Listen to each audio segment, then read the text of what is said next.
this is the final episode. It also describes an array of Instagram and YouTube posts, so during the story, screenshots or links to the episodes with the described content will be displayed. Tokura's story is spread across all past episodes of BIOVERSE. Quick recap for accuracy. Makuta Teridax wanted to create a body from Toa parts to protect him from the radiation of the Mask of Creation and control while in use. Teridax immediately gathered an army of Makuta in lava beasts and deprived Kopaka of 3 limbs as a result of the battle. When Tahu decided to take revenge, he came to Odina, where Miraua took his arm. He destroyed almost all the remaining Makuta with Nova blasts on Mount Valumai, leaving only a team of scientists on the island of Nirua, Miserix on Ryaimo, and Teridax with associates on Odina, for they were on the opposite side of the shot. The mountain was teleported back by the particles by Artaha using his hammer, but due to the inaccuracy in the procedure, the Makuta within became mixed with the mountain. Meanwhile, the Toa parts were used in grueling work with the legendary masks, slowly poisoning the engineers from radiation. Artaha teleported his astral projection to the laboratory and used the mask with all his might to sabotage the structure, but as a result of the mysterious activity of the masks, all beings and technology were absorbed in the body and became Tokura, with the decay ability and the potential of creation, and later the coming Krika was transformed into a sword whose powers was enough to kill Miserix in the first minutes of Tokura's awakening. Meanwhile, Artaha sent 2 Exotoa to help the weakened Toa, but they fell into the hands of Teridax, and he created a body from them with incredible strength of using both legendary masks at once. Teridax creates armies. The Toa were trying to reduce their ranks. Tokura, fighting in an unequal battle, freed Krika, who had gone mad during his time in the sword. He forgot his name and called himself Tokura for the sake of mockery. Pohatu noticed Makuta first, and Makuta Tokura accidentally killed him, but was only happy about it. He sought out Teridax's secret base to destroy it. Miserix revealed that it was in an abandoned branch of Onua, and Makuta Tokura went there, freeing Miserix before doing so. So Tokura ends up back on the island. The Matoran barely noticed anything other than the permissive lumps of air from the transonic movement of his large body. He searches every branch of Onua to find the one abandoned, and naturally it was a matter of time before he ran into Onua. The battle took place in one of the large run holes. For Makuta, the force of gravity is too weak. He moved with great speed around the circle, the ceiling, and simply beat Onua. He could not use his powers not to destroy the meticulously built tunnels and, moreover, potentially blockaded the Matoran. Makuta also did not use his powers. He only tried to exhaust the Toa so that he would not interfere. The implementation of this plan did not take much time. It was also a matter of time to find the secret base. All these actions naturally did not go unnoticed, and passing by the next Tawaki tunnel, he accidentally ran out to the surface, and before he could run back, Tahu shoots plasma at him, which evaporates everything except his legs. To the Tahu's surprise, the legs ran back into the caves, simultaneously growing the body back with amazing speed. And so he knocks out the rubble of a dark and damp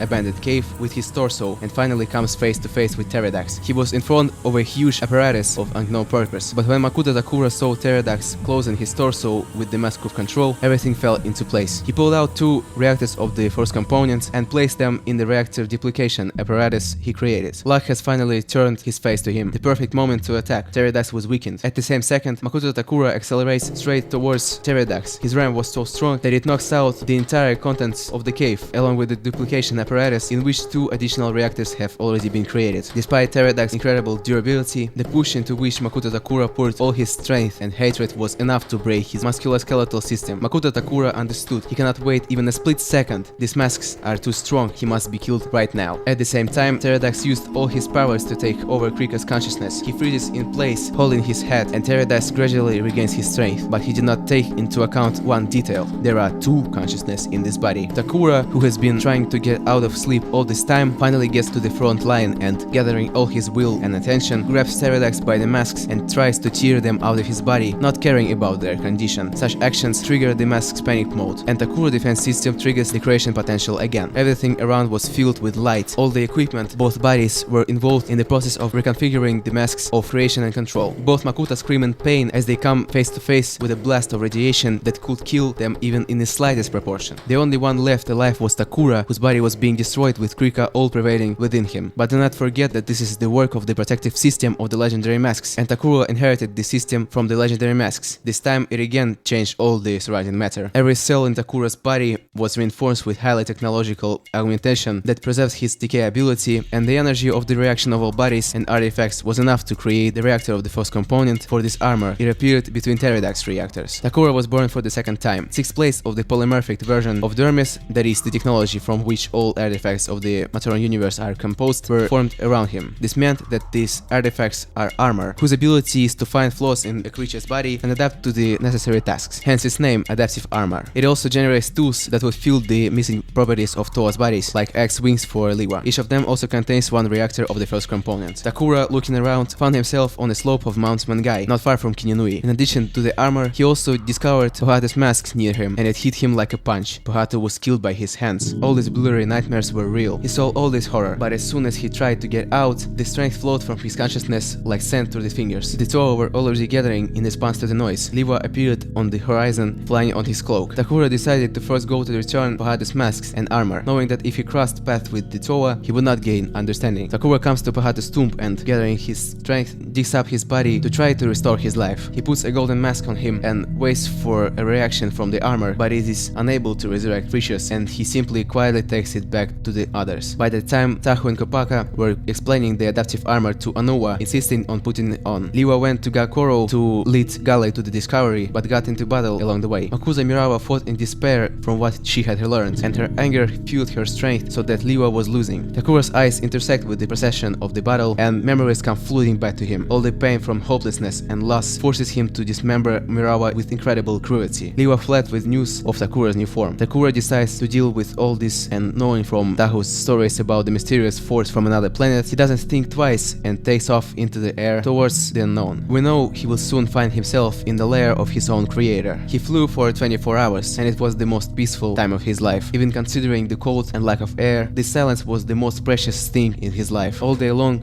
with the confidence that he would not hear the sounds of pain, fear, threats, or fights. Once on the planet, anger envelops him again. He runs past the Agori Teridax, whose ability was a bit surprising, but he had more important things to do. On his way to the observatory, he is stopped by Axon. Tokura runs towards him, but he crashes into an immovable shield and is incinerated from the collision. But at the same instant, he gathers from the other side and hits Axon in the back, which sends them flying. From that moment, Tokura delivers dozens of punches and attempts to break the distance with Axon, while Artaka prepares to teleport Tokura home. A well-placed shield block launches Tokura into the stratosphere with his own kick, and at the same moment, Artaka teleports him into the orbit of Aqua Magna. But the retained momentum from the kick slams him into the red star. He falls into an object of strange energy, which is closely intertwined with the ether and other force fields, and seems to be held on it like by the strings. It is viscous, and closer to the center, it is even hot. But more importantly, some strange thoughts and truths begin to run through his head, not of his nature. The viscosity of this artifact does not allow escape, and the forces seem to leave him again. The only proven way remains to absorb. Something strange is happening. The star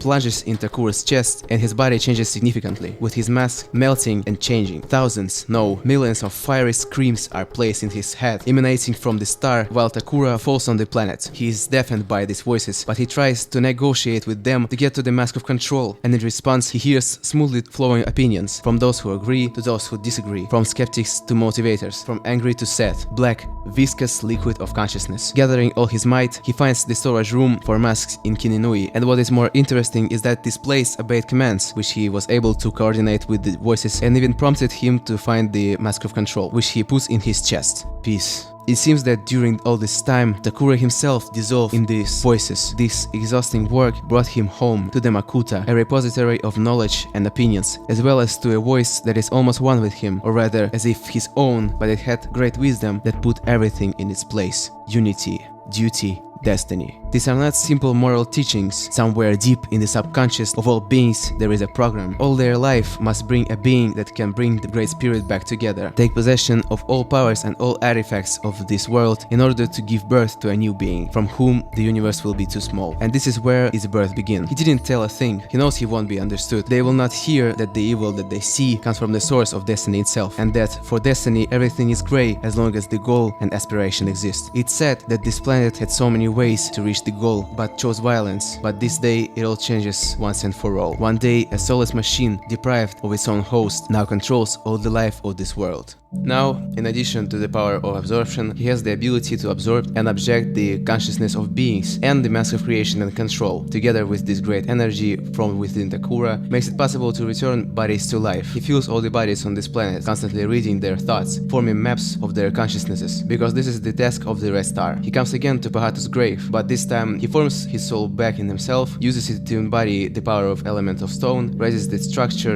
sand, exposing Pahatu's body, separates his soul from himself, restores his inner light, and along with the red lightning gives him a soul. Walking away silently, he only sees how the adaptive armor envelopes him as he regains consciousness. On the way back, the hot-tempered guard of Pokoro, Nivo, swears that he will never forgive Tokura for the Armageddon he caused. He finds Peruku's mask and revives him. Peruku was shocked by the realization of what Tokura is, and having learned about the circumstances while undergoing formation in Tokura's mind, he turns his back to his friend. He is barely able to understand whether he has become the main threat or is following a plan that no one yet understood. At this point, his work on Aqua Magna is almost finished, and therefore he returns to Paramagna for the parts of the Great Spirit. To take possession of the rods, you need to have control over the force fields and energy to be able to transform the entire area of Nui. Tokura commands the reactor to shrink into the size of Tokura's body. When he flies straight to the center of the observatory, he forms a staff which surprises Artaha. But he is not afraid of his coming, because even if he is a threat, Artaha will no longer be able to resist him. Tokura asks only one thing: why he was created. Artaha only answers that he was born by creativity. He reasons that sometimes the result of a simple action is a spiral of consequences, the author of which is something higher than the creator, some supervising idea. Tokura unfolds the staff, and it turns out to be the key that commands the reactor of the first component to be stripped along with his legs. In front of him stands like holes for boots and a raging reactor flying with a strong magnetic force grip. He places his feet in the deep holes, and the reactor crashes into his chest from the top, passing under the mask of control, moving the red star to the solar plexus, as in the original body of the Great Spirit. However, a radical metamorphosis occurs. The power of Matanui's legs, but mainly with the power of decay and adaptive armor, causes the body to collapse its physical shell into warm holes, leaving only a transparent bubble of a force field on the surface. All technology has progressed to an exorbitant level. This body is comparable to God, a real God. Somehow, after taking all the artifacts, he is able to maintain the balance of the system, of the Matoran universe. The dense symbiosis of the technologies of the advanced Triadian, Makuta and the son of Makuta becomes a new branch of technology only in the process of creation. He teleports to Aqua Magna and activates the rods in the same way. A creature stood in his way, also known as Toa Nui. During this time, the Toa learned one property of adaptive armor: to unite into Toa Kaita, and then into its Nui form, out of 6 Toa. As an act of last resort, the Toa Nui fires a powerful Nova blast from the hand of fire at this being of forces. A beam of fantastic power simply disappears, not reaching the body, without even leaving an effect on the environment. Everything is powerless against this new creature, and he simply takes the rods. All artifacts folded into new positions on this body. Some technologies have reached the level of local revision of the laws of physics, the Hand of Eden. Others became capable of opening portals to universes with other laws of reality, the Hand of Atom. The rod glove progressed to the Adam Hand, and each rod acquired a number of new properties and even consciousnesses. In the end, the reactor of the first component, due to being in superposition, became countless times stronger. The superposition portal to the Big Bang became superposition on both sides, inscribing itself as a law of the universe associated with the asymmetry of matter and antimatter in the universe. So it became the reactor of the second component. Tokura, or Matanui, aka Tokura Nui, became a new being, calling his species the second Triadian. The purpose of this system was fulfilled, and in response, Tokura Nui decided to give paradise on this earth by changing the properties of all creatures, and after that, in a safe way for everyone, the creature dismantled the satellites of Paramagna and within 6 years united Spherus Magna back. In a loud voice of telepathy, he gave commands to the Toa Nui and the Matoran. The Toa Nui created a shell of flying islands from pieces of 2 satellites, endowing them with an atmosphere and an inhabitable ecosystem. Maintaining the ecosystem took all the strength and the attention of the Toa Nui, and Matanui gave the Toa Nui the power to create Toa teams from the Matoran. This is how the Toa Metru were created, who helped maintain the peace of the Matoran during the time of the Flying Islands, and the Toa Inika, who replaced the previous Toa, who helped rebuild civilizations after the unification of the planets. The Order of Matanui was engaged in a meticulous work, arranging Flying Islands and other extremely complex processes. After everything settled down, Toa Inika went to guard their home, the Great Ocean, and became God Toa, analogous to G1 Toa Mari in essence and participants. Tokura Nui disappeared, leaving the Matoran universe with some changes. The reactor of the second component became a new observatory and ended up at the North Pole of the planet under the auspices of order, and the Adam Hand became Nui at the South Pole under the auspices of Toa Nui, which allows selected Matoran to become heroes of a certain region, but more on that next time. The Matoran were also given the ability to reproduce, and the Makuta were created again in their original form, but immune to radiation, becoming the Ocean of Knowledge at the bottom of the Great Ocean near Marinui, with parts entering the caves of Onukoro.